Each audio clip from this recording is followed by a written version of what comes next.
Epsidaman back in Interstellar Rift, and there have been quite a few updates since the last time I did an update video for Interstellar Rift. So I thought I would try to show off everything that was added in all these updates in one video. Let's see how this goes. Okay, so right now we're in this little ship I built. I'm calling it Little Junker because if I show you the outside of it, it's the most asymmetrical thing, and it's like nothing is. You can see there's no smoothing on it, and there's like stuff thrown on it all over the place. The cockpit is just like, I mean, look at this. If you can see, oh, lag. If you can see, look at this thing. You can see down there. It's got solar panels sticking out of it. It's got little thrusters. It's got an antenna. It's got quite a few engines on the back, which is nice. It's probably going 46 meters per second, but I mean, it does have a lot of energy considering this tiny little thing has a large generator on it. And you can see it's pretty jumbled, which was kind of my fault because I did design a ship that was very similar to this, but then just before saving it I accidentally exited the editor, so that ended up getting deleted. So I just threw this together in my like anger, I guess, because I deleted that old one. So I tried to make this as similar as I could, but I also threw out the whole making it look good and symmetrical part of it. But yeah, we're heading to the starter station because that is where the first part of this thing is going to be happening. So the first update they released after I had not been putting update videos out, or at least the oldest one that I haven't covered, let's say, would be the Storotron, which is like a thing where basically you fly up to the starter station, get within 500 meters, you can store your ship inside of it. It's like an admin-only thing. It requires the use of unobtainium, which is the resource, which is like kind of like a I don't want to say debug, but it's like a dev resource, sort of. So yeah, it's like, so you can make like admin-only items like the Storotron, and also I think there might be some other things that require unobtainium. I don't know. But anyway, so yeah, the starter station is the only place that has the Storotron that I can remember. I don't think it's on the mining station. I didn't see it there. But yeah, we're gonna go over to here. We have to be within 500 meters. Also, this ship only has a short-range teleporter, so we have to be within 500 anyway. So let's just get up close, and we'll cut the engines. Another thing I like about this ship is that my game runs really smoothly while I'm in. Like on the mining station, I'll be getting like 17 frames right now, but I'm at 30, which I know it's not really the greatest, but for this game, I mean, without any optimizations, really, it's quite a bit. And also, I think this is just like a side note. Yeah, it's a Little Junker. If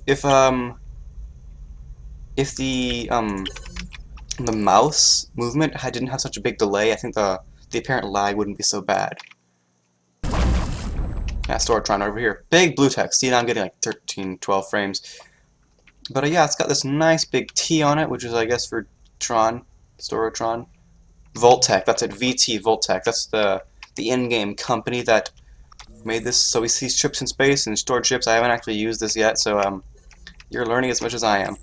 Little Junker, I'm assuming press this arrow to put it in, and bingo bango, it's gone now. It's inside of here, not physically, but like, I like to imagine that it was copied, like the molecular structure of everything was copied, and like everything, the patterns and everything, like in Star Trek, you know how they have the teleporters. This is kind of like, I imagine this is a like a long-term teleporter like thing.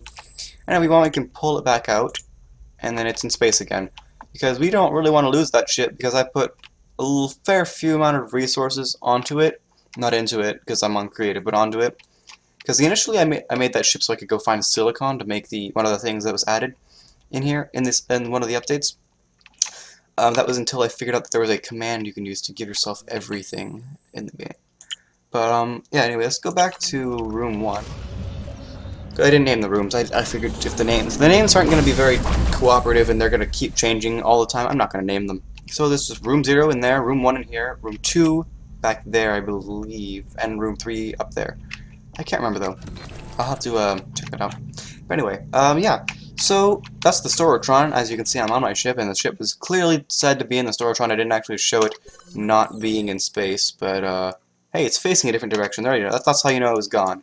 It was gone momentarily because it's facing the opposite direction that it was, or at least it's not facing the same direction. I don't know if it must be facing the opposite direction, yeah, because it's facing the mining station now, and it flew away from the mining station earlier, so it stands to reason that we must be facing in the opposite direction. And look, it even kept my cargo, which I have on here. Now these things we'll get into in a minute. Those like not crate-looking things that are clearly new. But anyway, yeah, so let's show off the next thing just by going. And by going, I mean traveling. And by traveling, I mean full thrusters ahead, but let's not face that way, let's face this way.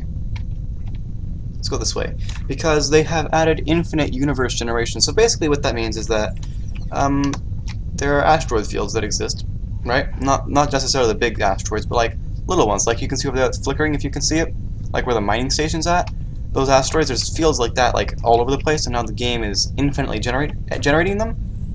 And also apparently they will generate stations. So like different stations, like not like the mining station or starter station, but I haven't actually seen any. But apparently they exist and they generate, and they're new. I haven't seen them though. I've already said that. And also there's the on here, if you saw, there's sensors. Sensors are pretty cool. Sensors, I think, are going to be a big part of the game once it starts getting bigger and better. Ships, we can see we have the mining station and starter station. Obviously it said 3 on here, but we only see 2. That's because the first one is this ship I'm standing on. But if I click on mining station, you can see I have access to how much armor it has, its shield, so we can scan the ships. It has no fuel, but that's because it's solar powered, I believe, on there. And ship has no oxygen. This is life support, by the way. If it says right there, ship has no oxygen in its systems and like nothing in the current room. But that makes sense because it's like an admin thing, so it doesn't need any oxygen or anything, or fuel apparently. Cargo, it doesn't have any cargo on it currently, but you know, you could put cargo on there. And you also have ship map, which is what we used to have on these Agos. Agos? I've always pronounced it Agos. Is it Agos? Agos? I don't know. Is it Agos? Agos? I don't know. But anyway, you have the ship map. This is like a little quick map of my ship, if you wanted to know what it looked like. There you go. Now you know. Hey, that rhymed. Ship stats. Ship stats have been revamped, I believe. I showed you armor, shields, fuel. I didn't make a lot of fuel. I made all this fuel. Well, I made most of this fuel legitimately using the mining section I have above this place, above this room. And you can see this is its life support system for the whole ship. I do have extra oxygen in case we run out. And this is the current room, which is pretty good. Fuel's looking pretty good too. Players on board, pretty self-explanatory. Myself, that's it. Advanced stats. This is, I think I've shown this before. Didn't work too well, but this is we have power. We use 271 on full throttle, and this is how much available power we have. As you see, it's not dropping because it's a pretty powerful generator on the back of this thing. Ship stats. This is, no, this is what I was looking at before. Cargo. That's the new thing. Cargo. So yeah, there's a new cargo manifest, and I think I did show this on the mining station. But now you can see it actually shows you what you have. This is a new thing called steel, which I made a couple bit of. You got your copper or silicon, carbon, iron. This is a beacon, which is what those things I was talking about are, and this is oxygen. I don't think I have anything else, but I also don't see any like arrows to go to a next page, or like, you know, let's get like a thing from the mining area and see if we can stick it on there and see if it'll give us another page of resources, because that would clearly be a different thing that's not on there. So it would have to make a new thing for it, if you know what I mean, like a new dot in the list. I don't know. I don't know how to describe it, but let's grab like some. That's right, we're not near any asteroid fields. Anyway, just take my word for it, or well, I guess not really, because I'm saying I want to test it, but you know what? Let's not worry about that right now. Let's move on to the next thing that was added in one of the updates. I believe it was the one after the Infinite Universe one that added this, I think. Anyway, we have what is known as the transponder, which is this little device right here. Not the light, just this thing right here. And as you can see, I have it sending the message looking for silicon, because I was looking for silicon at the time I put the message in. So we can make it say anything we want. By default, it just says the name of your ship, but you can also say, wow, if you are reading this, you must... Oh, I was going to say... Oh, wait, no, it doesn't get rid of it. I'm confused. Anyway, I'll say, lol, nerd, and then there we go. Better. No, I don't want this. Anyway, it can be picked up, the signal itself could be picked up from 150 kilometers away, which is quite a big distance, considering the size of a kilometer. And yeah, that's the transponder, messaging your friends with, calling them nerds, which I do to my friends all the time. So, it's good for me that I have that.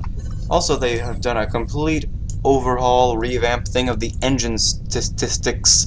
As you can see here are my main engines, and they appear to be all functioning. And if I wanted, I could just turn them all off. And now we're slowing down, but I'm going to turn them back on because I kind of want those. And if we go back here, we can see we have our maneuvering thrusters as well, and they appear to be all functioning normally. Yeah, that's the engine statistics of that. But now, probably wondering, what the heck is this device? I mean, it's got like the opening to put stuff any place here. It's got some terminals like a refinery, and then it has this. It's kind of like a refinery, but it's nothing really like a refinery, considering it's not that tall and not that long. It doesn't have the conveyor belt sticking out. So what the heck is it? Well, it's an assembling machine. If you didn't catch that when I was walking by it, and it showed it right there. It's similar to a refinery in many respects. I'm spinning around, but this thing is used for not refining things, but for making things. So, like I think I mentioned in the past that they were planning on adding an assembly machine for making things like guns, and that's cool because plasma pistols in space, cool. But yeah, what you can make nowadays is these beacons, and I'm going to show you how to make them. First, you need some copper, and you also need some iron, and we'll take a little bit more just for good. That's not iron. Just for never mind. Well, let's take some silicon too. That's all it takes, I think. And we're going to make ourselves a fancy beacon. I'm going to stick some copper in there. I'm going to stick some iron in there. I'm going to stick some silicon in there too, just for good measure. And as you can see, if I click on one of these, it'll tell you what it's used in. And you take, this is one of the other recipes for steel, but you can see here it takes 50 silicon, 75 iron, and 100 copper to make what we know, or what we call a beacon. And look, you can see we can make beacons. But I mean, we'll make 3 if we just had to select this to go. But we can take these out once we start making one, so it'll just put them into it and start making them. Anyway, it's much slower than a refinery as far as making each individual item. It's going to take quite a while to make it. It has the same sound effect as the refinery, though. So let me just take these out so that way it'll only make 1. And also, when it gets to around, I think 70 or 80% completed, it does a really cool thing which I want to show off. So I'll have to keep an eye on it for that. But in the meantime, I'll say that they're making the beacons that I'm talking about. Yeah, those beacons. It's not the only thing they're gonna make. They're also planning on adding things like repair drones and like combat drones, which hopefully you can have combat drones like out exteriorly, like outside your ship, which would be like a swarm of drones. That'll be the awesomest thing ever, to have like your starship guarded by like 70-odd drones around it. I mean, that would be a lot of drones and probably cause a little bit of lag for most people, but still, that'd be cool to see. And repair drones, yeah, that's also cool because after the combat you want to repair, so repair it. Repair drones. But I'm also hoping that they'd have some maybe interior style drones, or like, if you remember in Star Wars on the Death Star, they had those little things that went around the floor. That'd be cool to have some kind of drone like that that serves some purpose other than being cool and adding some atmosphere to your ship. Not like breathable atmosphere, but like, you know, like the other kind. Ooh, okay, so here the animation's probably gonna come soon. So we'll start hearing a noise, and then this arm will start moving, and you'll see. I think it starts around 80 or 85, 90% done completeness. Anyway, I'll show you when it starts. Come on, I think it's 90%. Yep, here we go. See, it opens up, this thing comes out. The arm is like, assemble, and this arm's like, oh no, yeah, I want to assemble too, that's pretty cool. And then it goes on here, and then you hear this. And then this opens, and then you got a beacon! That's pretty cool, but what does it do? It has a cool icon in my hand, which, by the way, the hand seems to be a little bit glitchy sometimes. Yeah, look, see, the beacon didn't come up immediately. I think that needs a little bit of work. Also, the grip Omni tool. Oh yeah, look here. Here's a glitch. I'm trying to press tab to open the grip Omni tool, but it's just doing this. Every time I press tab, it just shows the hand. It's like lullaby. Even if I have an empty hand, select it to an empty one. Yeah. Anyway, a little bit of a glitch there. But yeah, what you do with this is you go ahead and come over to your garbage Hi, Grib Omni Tool. What, you think I need you now? No, I don't. Anyway, you take it over to your garbage disposal unit, and you throw it into space, out the garbage chute. And, I think we're probably far enough away that this is relevant to do. So let's do this. Let's throw it out into space. We'll throw it out into space, and if we can't really... We'll go with third person in the cockpit view, so we can see the beacon. You can kind of see it in my hand there, but let's also go third person. You can see there's the beacon out there. You can't really see it, but it is, trust me, it looks cool. It looks like the thing in my hand, except real. Except, well, not really real, but, you know, like, anyway. If we go to sensors now, we can go sensors, we can go beacons, in selecting one, and beacon, that's the beacon that we're beaconing, and we can change what the beacon says, so we can say, far away beacon. Amazing. And then we can say enter and say start broadcasting. Start broadcasting. So now if we go here and go sensors, we can see they have the beacons. And now it says beacon, faraway beacon. So it says what it is, and then it says faraway beacon. And also if we were to go into the seat here, and we go third person, and we look behind us, we can see it says faraway beacon, which is kind of cluttered by the spawn there. But yeah, it looks cool. And this beacon over here is another beacon I put in. The blue ones are beacons. This one's a spawn. And I think if it's like a gray square, that means it's a ship or a station or something like that. That's what I've gathered so far. Anyway. Yeah, I already covered that. Cargo. I already showed cargo, didn't I? I think it just about covered everything in an update. Ooh, fancy. Oh, not steel. I haven't covered steel. I think I kind of showed you how to make it and what it is, so I kind of ruined that surprise. But, yes. Steel, used or created by combining carbon and iron. And I liked on the dev notes, patch notes, they said that you need carbon. When they said you need to use carbon to make steel, they said you don't have to like stand at your life support system puffing and puffing, which I thought was pretty funny. I don't know if you guys caught a kick out of it, but I certainly did. Anyway, so this is the life support system. We got a little bit of carbon in there, a little bit of oxygen too. You know, usual stuff. But yeah, so you can mine carbon from asteroids. We're not near any asteroids, but if we were, I assure you that most of them would have a third number after the iron and the copper that was like a grayish black color, which is the carbon. And everyone knows carbon is grayish black, obviously. So now if we put them both in the refinery, and we go up here, we can see we can make steel. And since we put 600 of, well, let's see, it takes 1 carbon and 2 iron to make 1 steel. So you can see we have enough to make 300 because we only have 600 and 1200 of that. And we can process that. And it processes like any other thing. It just like takes it and goes, and then look, you can see that one's going down twice as fast as that one, and then gone. And then we have 300 of that left. And then we also have 300 of this steel.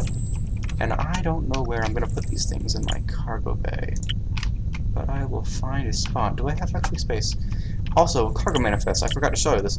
Available space. This is how much you have used, and that's how much you have total, like of certain crate spaces for that, if you know what I mean. Like not the cargo pads themselves, but like, you know how each cargo pad has the 4 squares that you can put cargo, and then like up on top of that you can put 4. That's what those are talking about, like the individual spaces you can put cargo. So let's go see if I can fit some carbon and steel in there. Steel, as of yet, is only used, I believe, for certain components on ships. Yeah, look at that, we fit both in there. Let's deploy these beacons, because, you know, beacons are cool. Everyone loves beacons. And, let's stop the ship, and we're gonna get a closer look at it. X. Right. So, we're gonna slow the ship down to a halt. We're gonna shoot one of these things into space. Actually, we're going to shoot both of them into space. I didn't design this staircase very well. I should have put a banister on it. Because, you know, banisters, they're cool, you know. Boom! Into space. Boom! Into space. Alright. We have 3 beacons on the list. And we're going to call these the twin beacons. Yeah, twin beacons. Twin beacon 1 And we're gonna go back. We're gonna say this is gonna be Twin Beacon 2.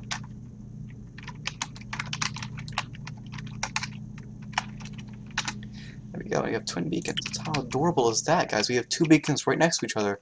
Oh, look at them. Also, by the way, beacons and apparently space stations that you find in space will drift back to their positions if they get bumped or moved, which I guess these guys are being bumped and moved by my shields. So that's why they're doing that. Kind of weird. And weird beacons. Beacons are weird. Give them a break. If we zoom out, you can see we have the twin beacons.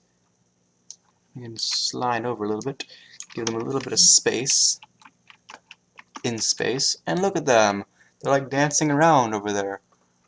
Look at the cute little beacons, beaconing for all the world to see. Seekin, beacon, weaken your beacon with a secant. Secant? Secant. I just started talking about trigonometry. What am I doing? Okay. I'm gonna just look at my notes I made for this episode, see if I have anything else. Oh yeah, also you can access your cargo storage manifest thing with the laggy Grip Omni tool. If you have a Grip Omni tool that is malfunctioning, please contact LogicCorp, or is Agos a sub company of LogicCorp Tech? Because if so, I want to file a complaint to LogicCorp.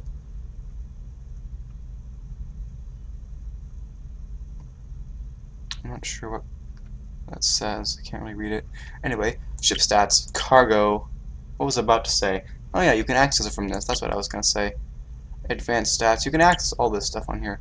You can access the device, the ship access. I don't know if I've covered this before, but not really new. Device manager. You already know this. I think the device manager has changed slightly, if I'm for how it works. Basically, the way it works now is what it used to do is you had to transfer power between, but now it just when you click connect to it, then it just uses power from the Grip Omni tool to function. Also, you have to back away from it and come back to it to use it. It's kind of weird. Yeah. Yay. Anyway, that's this. This is updates. Up these updates. My ship is now deep in space from talking for however many minutes I've been talking for. But yeah, we're finally doing Interstellar Rift videos again, and the Building a Fleet series is, the ship is done. I have it named, I have it all fleshed out, I even put in the new things from the new updates, so it's, you know, fancy and stuff. It's ready to be shown off. I'm just waiting for the right opportunity, I suppose. So it is coming. And yeah, there's this ugly ship, which kind of looks like a crescent from top down. Not too much, but like, if you look at it just the right way, it kind of looks like a curved crescent. I don't know. Also, the shield looks a little offset, which is kind of funny, you know, because of the way the ship is built. The shield's not like centered where you would expect it to be centered, which is kind of funny, I guess. I don't know. Weird. Okay, I've talked about shields long enough. So yeah, go check out the update for yourself, because I cannot explain everything in it for you all by myself. You have to help yourself explain it to you. I think I covered everything. I must have. Oh, also, because of the sensors and things, you might want to start adding these terminals all over your ships everywhere. Things like this, because that's the only way to get to sensors that I found. You can't get it from Omni tool, from the Grip tool.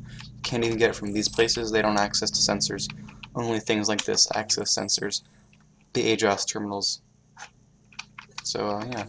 No asteroids. We haven't encountered any asteroid fields during this video, except for the one in the mining station. But I guess we weren't actually there during the video. And I also have my shield generators tucked in this corner. So, yeah, if you were curious about where I put my shield generator. Look of life on the edge. Okay, bye! See you in the next episode. Bye.